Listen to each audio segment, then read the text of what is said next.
नमस्कार दोस्तों, स्वागत है आपका अपने YouTube channel SS life time पर। जैसा कि आज आपको पता होगा आपकी करंट अफेयर की क्लास आने वाली थी। कुछ कारणों से ये क्लास लेट हो गई, लेकिन फिर भी हम आपके चैनल पर आए हैं कुछ महत्वपूर्ण खबरों पर चर्चा करने के लिए। सबसे पहले हम खबर है हमारे सामने उस पर चर्चा करेंगे। क्यों बढ़ रही है माउंट एवरेस्ट की ऊंचाई। दूसरी खबर है हमारी, असम के किन उत्पादों को मिला जीआई टैग। अगली खबर है, डीआरडीओ ने विकसित की नई बुलेट प्रूफ जैकेट। और अंतिम खबर पर हम चर्चा करेंगे, चर्चा में क्यों है सेबी। ठीक है, तो सबसे पहले हम आगे बढ़ते हैं और जान लेते हैं क्यों बढ़ रही है माउंट एवरेस्ट की ऊंचाई, क्या कारण है इसके। कारण की बात कर लेते हैं तो अरुणोई नदी के क्षरण के कारण माउंट एवरेस्ट की ऊंचाई बढ़ रही है। अच्छा, ये नदी क्या और किसी नदी से मिलती है? हाँ बिल्कुल, ये कोसी नदी से मिलती है। किससे मिलती है? कोसी नदी से। और जिसकी जो लंबाई है या दूरी है जो हिमालय की चोटी से मात्र 45 किलोमीटर है। कितना है? मात्र 45 किलोमीटर दूरी पर स्थित है। दोनों नदियाँ मिलती हैं। अरुणोई नदी हिमालय पर्वत से जो मलबा या कचरा बहा कर लाती है उसका धीरे धीरे क्षरण हो रहा है, और जब उसका क्षरण हो रहा है तो माउंट एवरेस्ट की ऊंचाई बढ़ रही है। और यही कोसी नदी वही है जो बिहार का ये शोक के नाम से भी जानते हैं। आप समझ लीजिएगा, ये पॉइंट एडिशनल आप ऐड कर सकते हैं। और क्या इसके मायने, क्या प्रभाव पड़ेगा और एग्ज़ाम पॉइंट ऑफ व्यू से कौन कौन से क्वेश्चन बनेंगे, आगे देखिए। ये कंटेंट दिया हुआ है जो 1-2 दिन खबरों में पहले आया हुआ था, इसको आप पढ़ सकते हैं। ठीक है, फिर भी मैं आपको एक बार पढ़ के सुना देता हूँ। सोमवार को जारी एक मॉडलिंग अध्ययन के अनुसार माउंट एवरेस्ट, जिसे चीन में हम चोमोलुंगमा के नाम से भी जाना जाता है, और पिछले 89 वर्षों से इसकी जो ऊंचाई है भैया 15 से लेके 50 मीटर, फिट में बात कर लेते हैं, 50 से 164 फिट ऊंचा हो गया है। इसका कारण अरुणोई नदी के क्षरण के कारण है। ठीक है, इस कारण इस माउंट एवरेस्ट की ऊंचाई बढ़ रही है। आगे देख लीजिए, माउंट एवरेस्ट, इसको हम नेपाल में क्या कहते हैं, चीन में आपको बता ही दिया। यहाँ पे आप लिखा हुआ तो देख लिया, चोमोलुंगमा। ठीक है, तो नेपाल में इसे किस नाम से जानते हैं? सागर माथा के नाम से जानते हैं। ठीक है, इस माउंट एवरेस्ट पर भारत ने भी अपना सर्वे कराया था लगभग 1955 के करीब। यहाँ पर लिखा हुआ है 1955 भारत ने इस पर सर्वे कराया। उस समय इसकी ऊंचाई 8,848 मीटर बताई गई थी। अच्छा, माउंट एवरेस्ट का नाम माउंट एवरेस्ट ही क्यों पड़ा, इसका भी एक कारण है। इसका कारण ये है, British surveyor sir George Everest के सम्मान में इस चोटी को माउंट एवरेस्ट नाम दिया गया। ठीक है, आगे एक स्लाइड और लगी हुई, आप देखिए। भारत की सबसे ऊंची पर्वत चोटी कौन है? कंचनजंगा, जिसकी समुद्र तल से ऊंचाई 8,586 मीटर है। फिट में बात कर लेते हैं, 28,169 फीट है। ठीक है, यह हिमालय में भारत और नेपाल की सीमा पर स्थित है। माउंट एवरेस्ट और K2 के बाद कंचनजंगा दुनिया की तीसरी सबसे ऊंची चोटी है। यानी कि माउंट एवरेस्ट दुनिया की सबसे ऊंची चोटी है। उसके बाद K2 की बात कर लेते हैं, और तीसरे नंबर पर कंचनजंगा है। तो उम्मीद करता हूँ ये सारी जानकारी आपको माउंट एवरेस्ट के बारे में पता चल गई होगी। जो भी कोई आपको समस्या लग रही हो आप कमेंट बॉक्स में पिन करिए, हम उसको बताएंगे। चलिए, हम अगली खबर पर चर्चा करने वाले हैं कि असम के किन उत्पादों को मिला जीआई टैग। चर्चा में क्यों है, उत्पाद क्या है, और एग्जाम पॉइंट ऑफ से कौन कौन से क्वेश्चन बन सकते हैं, इन पर भी हम चर्चा करेंगे। सबसे पहले चर्चा में क्यों है बात कर लेते हैं, और जीआई टैग मिलने की वजहें क्या होती हैं। सबसे पहले कौन सी चीज़ को जीआई टैग मिला, तो बात करते हैं। सबसे पहले असम के कई उत्पादों को भौगोलिक संकेत जीआई टैग मिला। अच्छा, इसके मिलने के फ़ायदे क्या होते हैं? फ़ायदे ये होते हैं, ये 10 वर्षों तक वैध रहता है और भारत सरकार का इसका संरक्षण प्रदान रहता है। यानी कि किसी भी वस्तु को अगर जीआई टैग प्राप्त होता है, ठीक है, तो उसको 10 वर्षों तक भारत सरकार द्वारा संरक्षण प्रदान किया जाता है। ठीक है, अच्छा, कौन कौन सी वस्तुएँ हैं बात कर लेते हैं। सबसे पहले असम बिहू ढोल, अगला जापी, सरथेबारी, मेटल क्राफ्ट, बोडो ओंडला, बोडो ग्वाखा, बोडो नारजी, बोडो अरुणाई, जोथा, गोंगोना और गमशा। इस प्रकार की इन चीज़ों को जो है जीआई टैग प्राप्त हुआ है। आगे देखते हैं, असम के इन उत्पादों को जीआई टैग मिलने की वजह क्या रहीं, क्या कारण रहे कि इनको जीआई टैग दिया गया। सबसे पहले, ये उत्पाद असम की विरासत का हिस्सा हैं। ये जो भी उत्पाद हैं असम की विरासत का हिस्सा हैं।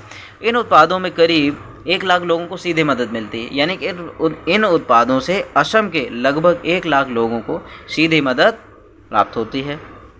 अगला, और ये असम की जो सांस्कृतिक विरासत है उसको बढ़ाया जा सकता है, यानी कि इन उत्पादों की मदद से, यानी कि असम की जो सांस्कृतिक विरासत है उसको आगे बढ़ाया जा सकता है। अच्छा, जीआई टैग उन उत्पादों को दिया जाता है जिनकी एक खास भौगोलिक उत्पत्ति होती है। ऐसे नहीं जीआई टैग मिलता है, इनकी खास भौगोलिक उत्पत्ति के कारण, जिनमें किसी खास जगह से जुड़ी खासियतें हैं, यानी किसी एक जगह से जुड़ी हुई जो खास चीज़ें हैं उनसे। भारत में अब तक लगभग कितनी वस्तुओं को जीआई टैग दिया जा चुका है? लगभग 635, यानी कि भारत में अभी तक 635 उत्पादों को जीआई टैग मिल चुका है। आगे सबसे पहले किसको मिला था? सबसे पहले 2004-05 में भारत सरकार द्वारा दार्जिलिंग चाय को पहली बार जीआई टैग की मान्यता प्रदान की गई थी। चलिए हम आगे बढ़ते हैं अगली खबर की तरफ। डीआरडीओ ने विकसित की नई बुलेट प्रूफ जैकेट। मुख्य कार्य क्या है डीआरडीओ का? एग्जाम पॉइंट ऑफ व्यू से क्या बन सकता है? स्थापना कब हुई? फुल फॉर्म क्या है डीआरडीओ का? इस पर हम चर्चा करते हैं। ठीक है, मुख्य कार्य से पहले हम जानते हैं इसकी स्थापना कब हुई। स्थापना की बात करते हैं तो डीआरडीओ की स्थापना सन 1958 में हुई। कब हुई बच्चों? 1958। इसका मुख्यालय नई दिल्ली में है। फुल फॉर्म की बात कर लेते हैं, defence research and development organisation. ठीक है, जिसको हिंदी में आप जानेंगे तो आगे लिखा हुआ आप चाहो तो देख सकते हैं, या फिर यहीं पर मैं बता देता हूँ, रक्षा अनुसंधान एवं विकास संगठन, इसको हिंदी में कहते हैं।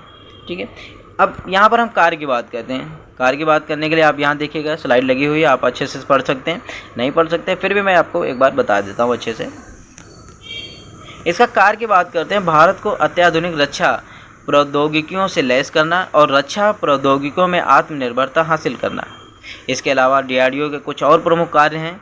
सबसे पहले, रक्षा सेवाओं के लिए अत्याधुनिक सेंसर, शस्त्र प्रणालियाँ, मंच और सहयोगी उपकरणों का विकास करना, सैनिकों की बेहतरी के लिए तकनीकी समाधान मुहैया कराना, अवसंरचना और गुणवत्तापूर्ण श्रम शक्ति विकसित करना, मजबूत प्रौद्योगिकी आधार बनाना, ये सब इसके कार्य हैं।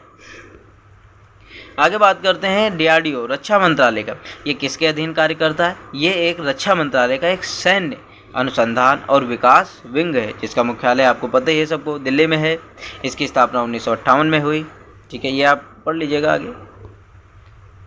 उम्मीद करता हूँ आपको समझ में आ गया होगा, सारी चीज़ें क्लियर हुई होंगी। अगली खबर पर चर्चा करते हैं। जानिए कैसे काम करती है सेबी।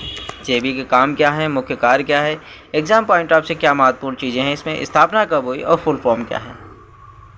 तो हम बात करने वाले हैं सेबी। सेबी की स्थापना की बात कर लेते हैं। इसकी स्थापना 12 अप्रैल 1988 को की गई। उस समय ये गैर संवैधानिक संस्था हुआ करती थी। और इसका हिंदी में फुल फॉर्म की बात कर लेते हैं, security exchange board of India, जिसको हिंदी में कहते हैं प्रतिभूति और नियामक बोर्ड। ठीक है, अच्छा, 12 अप्रैल 1988 को इसकी स्थापना हुई। तब ये संवैधानिक संस्था नहीं थी, गैर संवैधानिक संस्था थी। इसके बाद में एक एक्ट आया, सेबी एक्ट 1992, जो 30 जनवरी को पारित हुआ। 30 जनवरी 1992 से सेबी जो है एक संवैधानिक संस्था बनकर सामने आई। उस समय जब संवैधानिक संस्था बन गई, इसकी शक्तियाँ भी बढ़ गई। कौन कौन सी शक्तियाँ बढ़ गई उन पर भी चर्चा करेंगे। इसका मुख्यालय जो है मुंबई, बांद्रा के कुर्ला, मुंबई, जो महाराष्ट्र की राजधानी मुंबई है, उसमें एक जगह का नाम है बांद्रा कुर्ला, यहाँ पर इसका मुख्यालय स्थित है। अच्छा, इसका कुछ क्षेत्रीय भी मुख्यालय हैं, कुछ क्षेत्रीय मुख्यालय हैं जो भारत के चारों तरफ फैले हुए हैं, पूर्व, पश्चिम, उत्तर, दक्षिण। उत्तर की बात कर लेते हैं, इसका एक मुख्यालय दिल्ली में भी है। पश्चिम की बात करेंगे तो अहमदाबाद में है। पूर्व की बात करेंगे तो कोलकाता में है। और दक्षिण में बात करेंगे तो इसका एक मुख्यालय चेन्नई में भी है। तो इस प्रकार से इसके 4 क्षेत्रीय मुख्यालय भी रहे हैं।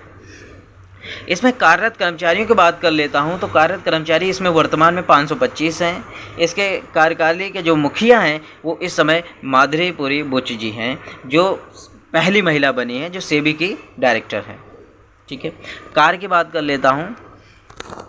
कार्य में सबसे पहले आता सेबी उद्यम पूंजी कोषों और म्यूचुअल फंड सहित सामूहिक निवेश योजनाओं के कामकाज के पंजीकरण तथा विनियमन का कार्य करता है। यह स्वनियामक संगठनों को बढ़ावा देने, उन्हें विनियमित करने और प्रतिभूति बाजारों से संबंधित धोखाधड़ी एवं अनुचित व्यापार प्रथाओं को प्रतिबंधित करने के लिए भी कार्य करता है। आगे बढ़ता हूँ, आपको बता ही दिया भारतीय प्रतिभूति और विनिमय बोर्ड, इसकी स्थापना तारीख जगह 12 अप्रैल 1988।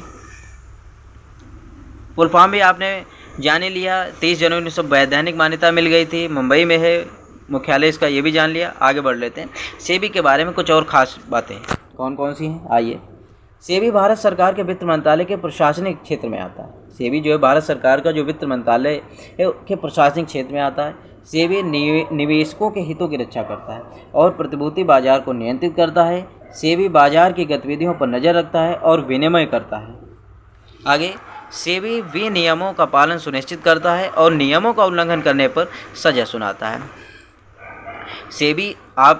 सेबी जो है विनियमों का पालन सुनिश्चित करता है। आप विनियमों का पालन नहीं करते हैं, नियमों का उल्लंघन करते हैं तो आपको सजा भी सुना सकता है। ठीक है। सेबी के विनियामक अधिकार वित्तीय बाजार के कई क्षेत्रों में फैले हुए हैं। इनमें stock exchange, mutual fund, portfolio manager, निवेश सलाहकार और अन्य मध्यस्थ शामिल हैं। वर्तमान अध्यक्ष की बात करते हैं तो माधवीपुरी बुच जी हैं जो सेबी की वर्तमान अध्यक्ष हैं और वह यह पद संभालने वाली पहली महिला हैं। कौन सी महिला? पहली महिला हैं। उससे पहले थोड़ी सी और जानकारी बता देता हूँ। इसमें एक संशोधन किया गया, अभी संशोधन अधिनियम 2002 संसद द्वारा, जो 29 अक्टूबर 2002 को लागू किया गया। इससे क्या हुआ? इसकी कुछ शक्तियों को बढ़ाया गया। सबसे पहले सेबी को शेयर मार्केट में गड़बड़ी के दोषियों को अधिक कठोर सजा का प्रावधान दिया गया। यानी कि अगर आप शेयर मार्केट में गड़बड़ी के मामले में दोषी करार पाए जाते हैं तो आपको लगभग 25 करोड़ तक का जुर्माना लगाने का प्रावधान सेबी कर सकता है। और 18 जुलाई 2013 सेबी की नियामक शक्तियों में वृद्धि करने के लिए राष्ट्रपति द्वारा एक अध्यादेश भी जारी किया जा चुका है। यानी कि एक अधिनियम जो आया था, संशोधन अधिनियम 2002 में, तब सेबी को शक्तियाँ मात्र 25 करोड़ तक का जुर्माना लगाने की थी। लेकिन उसके बाद में 18 जुलाई 2013 को जो सेबी के नियामक शक्तियों की वृद्धि करने के लिए राष्ट्रपति द्वारा जो अध्यादेश जारी किया गया, उसमें इसे शक्तियों को बढ़ाया गया। कैसे? अगर कोई भी कंपनी या संस्था 100 करोड़ से ज़्यादा मार्केट से धनराशि अगर जुटाती है, जुटाने वाली कंपनी पहले सेबी के दायरे में नहीं आती थी, वो अब सेबी के दायरे में आएगी। यानी कि सेबी के नियमों के अनुसार उसको चलना पड़ेगा। विदाउट नियमों के अनुसार वो संस्था जो है मार्केट से पैसा नहीं निकाल सकती। इस नियमों को बढ़ाया गया, इससे इसकी शक्तियाँ और मजबूत हुई। ये अभी, और सेबी की 2013 के संशोधन के बाद सेबी को अब ये आवश्यकता नहीं रह गई कि ये अपने निर्णय लेने के लिए सरकार के निर्णयों पर निर्भर है। ये स्वयं का निर्णय ले सकती है, स्वयं सजा सुना सकती है, स्वयं नज़र रखती है सेबी। तो उम्मीद करता हूँ सेबी के बारे में आप लोगों ने अच्छा जानकारी प्राप्त किया होगा। फिर भी किसी को कुछ भी डाउट हो कमेंट बॉक्स में पिन कर लीजिए। उम्मीद करता हूँ आप सभी को समझ आया होगा। जो भी समस्याएं हैं आप कमेंट बॉक्स में लिखिए। आपको ऐसे ही जानकारी पूर्वक क्लासेस धीरे धीरे मिलते रहेंगी। हमारा साथ और सहयोग बनाए रखें। धन्यवाद सभी का।